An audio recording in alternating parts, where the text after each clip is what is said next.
Mass Effect Andromeda is coming 2017. We will hear more finally about this game at E3 2016, and we will also hear something really interesting. Well, according to Sec Shops here, we discuss the E3 bold predictions.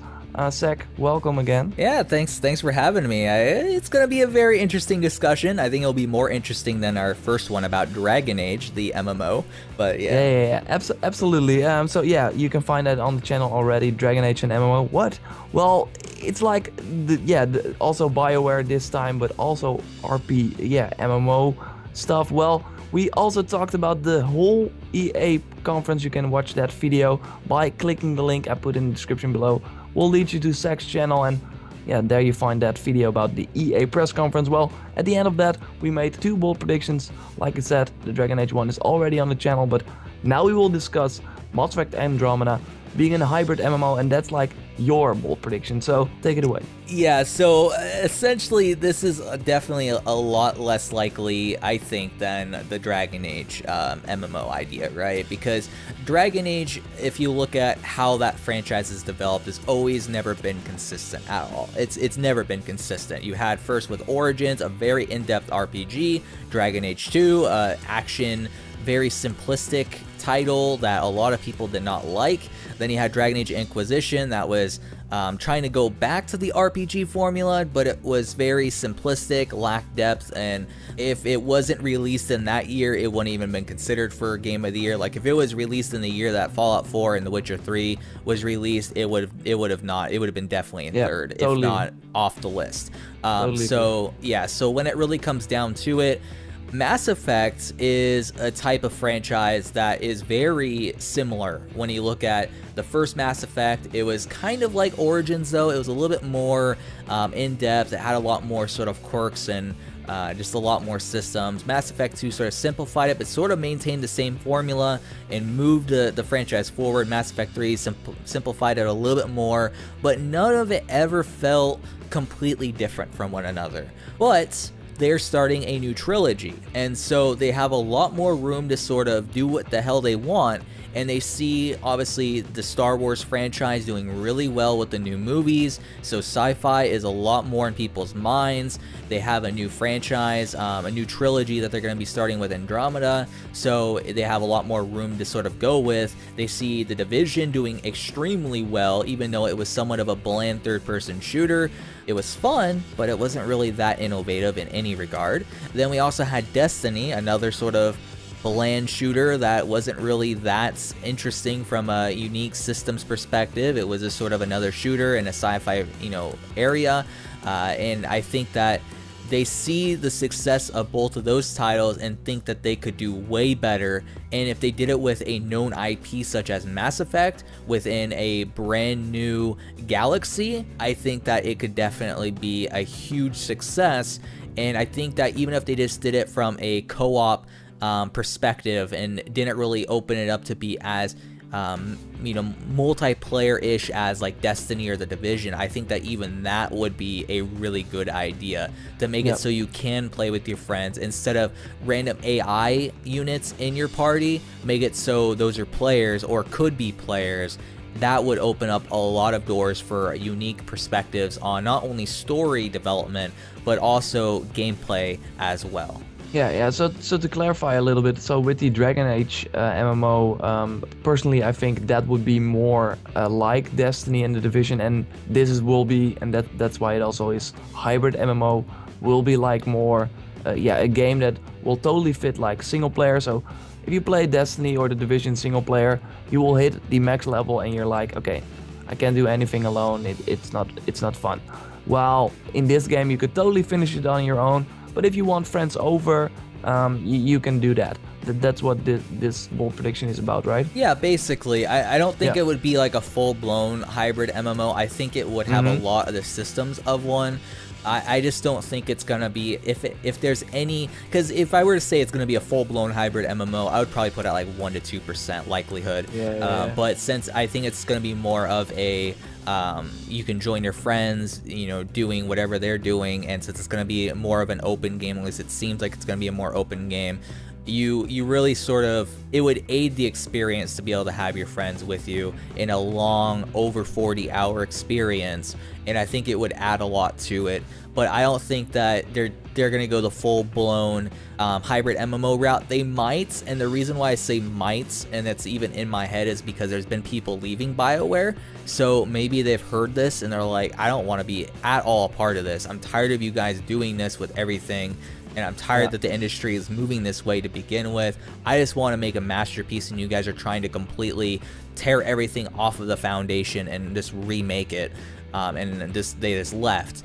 But it's possible, and I think that from a financial perspective, it would excite a lot of stockholders, because I mentioned this in the last video, EA stock is purely performance. There's no dividends, so they're very much pushing to make sure their bottom line is increasing every single year. And I think that if they announce this, it would hype up not only a lot of gamers, because they're like, wow, I could finally play this game with my friends, I've been waiting to do this for a while, but they've also would excite stockholders and be like, wow, you guys are moving into a new genre of games that every single one that's released thus far, Destiny and The Division, has done really well. And then if you look at all the other MMOs on consoles, Final Fantasy 14, for example, that's done really well. You look at DC Universe Online. DC Universe Online has had tons of monetization boosts because of consoles. So MMOs on consoles seems to be a winning formula. Neverwinter as well has done pretty well on the Xbox One. Exactly. So it seems like console players, they want MMOs, and they want to spend a lot of money on MMOs. And so when it comes to a lot of players wanting something and a lot of money to be had, that's EA's realm. Yeah, absolutely. So it would make sense, because it will be like a new feature that they can market very easily. Say that, yeah, well, now you can jump in, but let's not forget that making a single player game with a co-op feature still requires a ton of tweaking and a ton of they have to think of, okay, will that player be in the cutscene, or how will the choices impact? Will you just join a player and then he makes all the choices, and then you have to, in your own game, you haven't made any progression. So they've already done it though. Like, I hate to butt in here, but they've already done it with Star Wars: The Old Republic. And Star Wars: The Old Republic, when you go through a flashpoint, which is their dungeons, you end up choosing what you want. You still get the rewards, like the dark side or light side points of what you chose, but it bases the entire choice off of basically random chance, I think is what it is, because whatever everyone picks, it sort of chooses one of those choices and goes with it. And so I think that if you join someone's party and you do that, you can either set it so they're able to choose story options or not, and then if they do choose story options, then it sort of randomizes it and you get whatever it ends up choosing, and then the players that join you will have a profile that gives them benefits for joining up with you, but you also get the benefits for choosing what you chose as well. And I think that could sort of breathe new life into the franchise. I think it would piss off a good bit of people who just want a single player RPG, definitely. I'm not saying this is exactly what I want. If there were any form of a hybrid MMO I would like to see, it'd be from Dragon Age, because they've already done so many wrongs with that franchise that moving it to a different genre in a hybrid MMO would not really disappoint, I think, a lot of fans, because it's already way past the point of what Origins was. It's moved into a sort of a semi-simplistic RPG realm, so in its side quests were just notes. So I think that it's a lot more realistic. I think it'd be a lot more welcome than a Mass Effect Andromeda hybrid MMO. But I do want, and I do hope that they do bring forth some sort of co-op system at the very least, because it's lonely when you play a long game like that and you don't have any of your friends with you, and the only communication you can have with your friends is if you hop in a Discord or a TeamSpeak and you're talking to them as you're going through the story. But if one of you is ahead of the other, you can't really communicate because you might spoil something. And I think a lot of gamers are becoming more social, especially since the market is increasing and getting a lot more of these normally social people into it.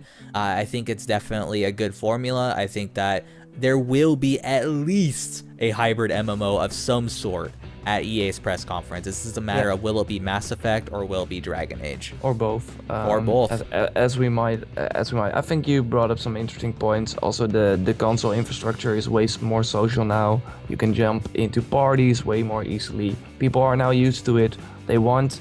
I think a lot of players just don't want to. And of course, there are also people that, when you say like, oh, they feel lonely, they don't feel lonely. Obviously, there are a ton of different players, but with this generation, being in a party is like one of the things that has been. Even if every game you play, you are probably in a party with someone else, because yeah, it's like the social bond that you have. It makes gaming more fun, and yeah, for me, and I think for a ton of people. So I think this totally would make sense, and would maybe generate also a new audience for the franchise. That is, yeah, for people that are looking for a game that they can play together. Because actually, a lot of people have the new console, have a PS4 way more than in the previous generation. From what I've been seeing, like, the consoles are doing really well. A ton of people that skipped the previous generations are now going in, and yeah, they want to play with their friends that now have a PS4 while they didn't have a console like last generation. So yeah, it would totally make sense. Well, Zach, thanks a lot for sharing this bold prediction. It's still like, okay, we still, yeah, we think it's happening. I think the previous bold predictions we had for a Cyberpunk and for what was your other one? Let me see, Elder Scrolls. Yeah, Elder Scrolls 6 are like more bold predictions than the two we discussed about EA, don't you think? Yeah, I think a lot of people will probably see this as a really bold prediction, as much as Elder Scrolls 6, but Okay. I think a lot of people may not be looking at it from a more financial standpoint and from a more what the industry is sort of moving towards, as far as that goes. But I definitely think these are more likely. It's just, I think that the Dragon Age is definitely more likely than Mass Effect for sure. Okay, it will be interesting to watch. So the EA press conference, well, they are not really at EA. Some people also pointed it out in my Battlefield prediction, Battlefield being at E3 2016. Well, they have like a EA Play event, but it's so near that you can walk from EA Convention Center to that Nokia theater there. But still, they have a press conference, not on Monday, but this time on Sunday. They will start very soon. It's like 12 a.m. LA time. So yeah, before Bethesda, so they will be the first to kick off. And it will be a super interesting press conference, like Seg and I already discussed on his channel. Like I said, I put a link in the description below, so check it out. And for more bold predictions, you are at the right place. I also have some other E3 predictions, so be sure to check them out. E3 will be super interesting if even one of the bold predictions are right. Zach, thanks a lot for joining again. And yeah, we will discuss more E3 2016 bold predictions in the coming weeks. Thanks a lot, man. And yeah, I will speak to you next time. Certainly. Goodbye.